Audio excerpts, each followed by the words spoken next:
एकजुटता का अद्भुत प्रदर्शन करते हुए सेक्टर 65 गुरुग्राम स्थित M3M गोल्फ एस्टेट के 200 से अधिक निवासियों ने गोल्फ एस्टेट एक्वान ग्रुप के साथ मिलकर बिल्डर M3M और उसके सहयोगी कंपनियों एम वर्ट तथा एम बेंच की मनमानी और अवैध कार्रवाई के खिलाफ शांतिपूर्ण विरोध मार्च किया।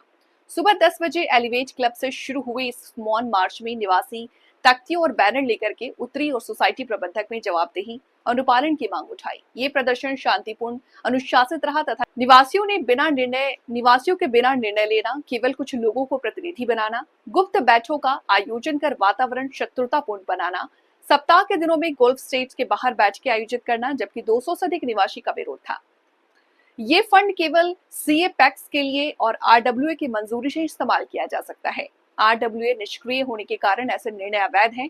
फंड का मूल्य 100 करोड़ रुपए से अधिक और पारदर्शिता पूरी तरह नदारद है। छोटे भूखंडों को गोल्फ एस्टेट में जोड़ना, एल्टीट्यूड तथा ट्रम्प टावर्स के लिए एक्सेस देना, मौजूदा खरीदारों को सहमति दिए बिना नए विकास की अनुमति, निवासियों से संबंधित अधिकारियों के पास शिकायतें दर्ज कर दी गई और दायर सुनिश्चित करने की जिला 8+ वर्षों के विधिवत निर्वाचित आरडब्ल्यूए का भाव गोल्फ एस्टेट जैसी बड़ी सोसाइटी का बिना चयनित आरडब्ल्यूए कैसे प्रबंधित हो सकता है। जिला रजिस्ट्रार के आदेशों की अवहेलना करते हुए आदेश में कहा गया था कि आरडब्ल्यूए गठन तक कोई वृद्धि नहीं होगी। उच्च कैंप शुल्क के बावजूद सफाई न के बराबर और हरी झाड़ियों पर अनावश्यक संरचनाएं, निवासियों के घरों में जीआरसी शीट्स का जबरन हटाया जाना और संपत्ति को नुकसान पहुंचाना, ये इत्यादि शामिल। नमस्कार, आप देख रहे हैं नव समाचार। मैं हूं रमाकांत उपाध्याय। इस समय हम सेक्टर 65 के गुरुग्राम में खड़े हुए हैं, जहां M3M को लेकर विवाद प्रारंभ हुआ है। लोग बाग अपनी आज समस्याओं को मीडिया के माध्यम से रखना चाहते हैं, प्रशासन तक पहुंचाना चाहते हैं। क्या नाम है आपका? क्या विषय है पूरा आज, इसलिए आप लोग हड़ताल कर रहे हैं? हमारी मेंटेनेंस डेली रेट बढ़ाई जा रही है, हम इससे परेशान हैं और अभी सुविधाएं बिल्कुल नहीं दी जा रही है, हमें परेशान किया जा रहा है। किस प्रकार की? जैसे हमारे यहाँ कॉरिडोर सफाई होनी चाहिए, स्टाफ को हटा दिया है, बहुत कम स्टाफ छोड़ा है। पहले डेली सफाई होती थी, अब एक हफ्ते में सफाइयाँ होती है और कचरा नहीं उठ रहा है डेली। हॉर्टिकल्चर बर्बाद कर दिया है। पहले कल्चर प्रोग्राम्स होते थे, वो सब बर्बाद कर दिए इन लोगों ने। अपने इच्छा से कल्चर प्रोग्राम करते हैं और फिर उन्हें अपने हिसाब से चलाते हैं। उन्हें पूरी रात गाने बजते हैं, हमारे बच्चे परेशान होते रहते हैं। और उसके बावजूद जब हम विरोध करते हैं तो क्या करते हैं, हर महीने उस कैंप को बढ़ाते हैं कि मेंटेनेंस बढ़ेगी आप लोगों की। क्यों? कोई रीजन। हमारी इलेक्ट्रिसिटी बढ़ के हम सारी सोसाइटियों से ज्यादा इलेक्ट्रिसिटी देते हैं। एक महीने लेट हो जाता है, हमारी इलेक्ट्रिसिटी काट दी जाती है।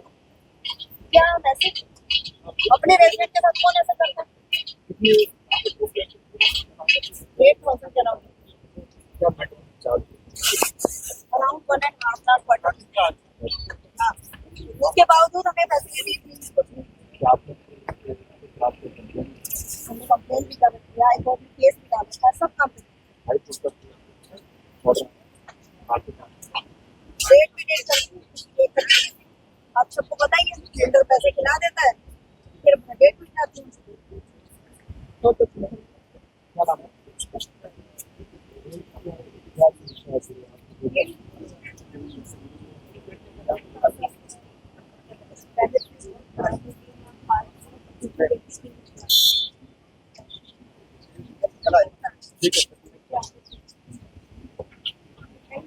एक चीज और मैं ऐड ऑन करना चाहूँगी, आजकल इनका स्टाफ, जो हमारा स्टाफ है नीचे काम करता है, जो जैसे हाउस कीपिंग स्टाफ है, सिक्योरिटी, रेजिडेंट के साथ बदतमीजी भी करते हैं।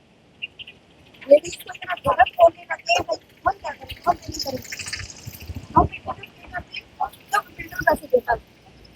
हमारी हार्ड एंड मनी से उन्हें सैलरी दी जाती है, उसके बावजूद हमसे वो गलत बोलते हैं। हमारे लिए बहुत काट नहीं आती रेजिडेंट के लिए, और उनके तो गेस्ट भी आ जाएंगे, कुत्ते भी आ जाएंगे, उन्हें भी घुमा दिया जाता है। मंदिर जाने के लिए फूल भी बहुत काट के रखते हैं ना, और हम लोग रेजिडेंट पैदल पहुंचते हैं। हमारे लिए भी घंटा बहुत काट दिया। आरडब्ल्यूए बनने ही नहीं दी हमारी सोसाइटी की, आज तक आरडब्ल्यूए नहीं बनी। जैसे ही हम बात उठाते हैं हमारे खिलाफ या तो पुलिस कंप्लेंट कर देते हैं या फिर नीचे बच्चों को नहीं खेलने देते, कभी हाउस कीपिंग स्टाफ को बता देते हैं, कभी सिक्योरिटी को बदल देते हैं। आप क्या हम इम्प्रूवमेंट चाहते हैं, हम चाहते हैं कि हम जो हार्ड एंड मनी दे रहे हैं सोसाइटी के पैसे का हमें हिसाब मिले, हमें पता चले हमारा पैसा कम। हम तो चाहते हैं कि आज RWA है तो उसमें पार्टिसिपेट कर। यहाँ पे डिटेक्टेड RWA के अंदर में जो मिरर होते हैं वो सारी मेंटेनेंस को देखें।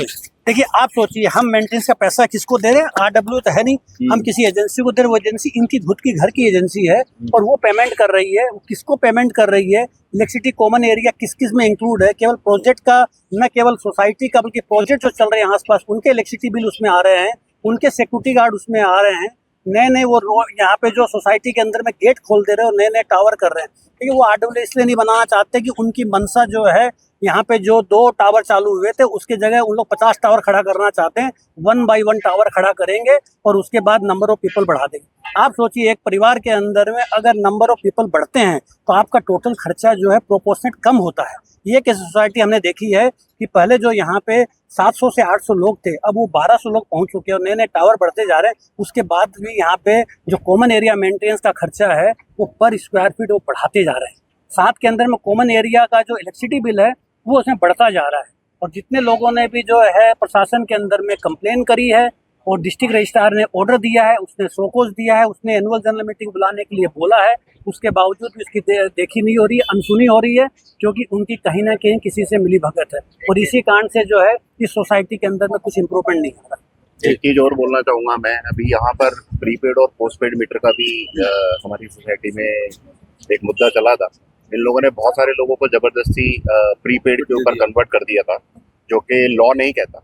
लॉ कहता है कि अगर आप पोस्टपेड का कनेक्शन है आप तो पोस्टपेड कैरी कर सकते हैं, लेकिन इन्होंने जबरदस्ती उसको प्रीपेड में कन्वर्ट करने की कोशिश की। फिर हमने प्रोटेस्ट किया, तब ये जाके माने। और उसके बाद हमारे जो मीटर है जिसमें जबरदस्ती कर रहे थे वो अब पोस्टपेड हैं, कुछ प्रीपेड हैं, सब मिक्स है। बाकी जैसे शर्मा जी ने बोला कि कोई भी यहाँ पे मेंटेनेंस का किसी भी चीज़ का कोई हिसाब किताब नहीं है। हमारे से हर महीने पैसे लिए जाते हैं, हर क्वार्टर में पैसे लिए जाते हैं और उसका कोई हिसाब किसी के पास नहीं है। अगर आप किसी से भी मांगोगे आपको कोई क्लियर बुक्स नहीं मिलेगी। प्रवीण जी हमारे पीछे क्या क्या देख रहे हैं? आप भी यहीं रहते हैं? मांग कर रहे हैं, बिल्कुल जायज मांग है सबकी।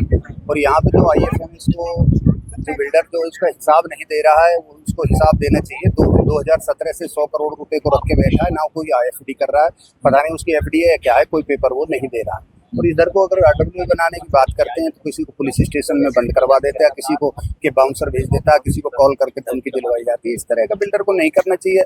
अभी जिस प्रकार से मैम ने बताया कि हमारा उच्च न्यायालय के अंदर केस चल रहा है, तो क्या DR के वो न्यायालय नहीं है, उसमें DR के यहाँ चल रहा है।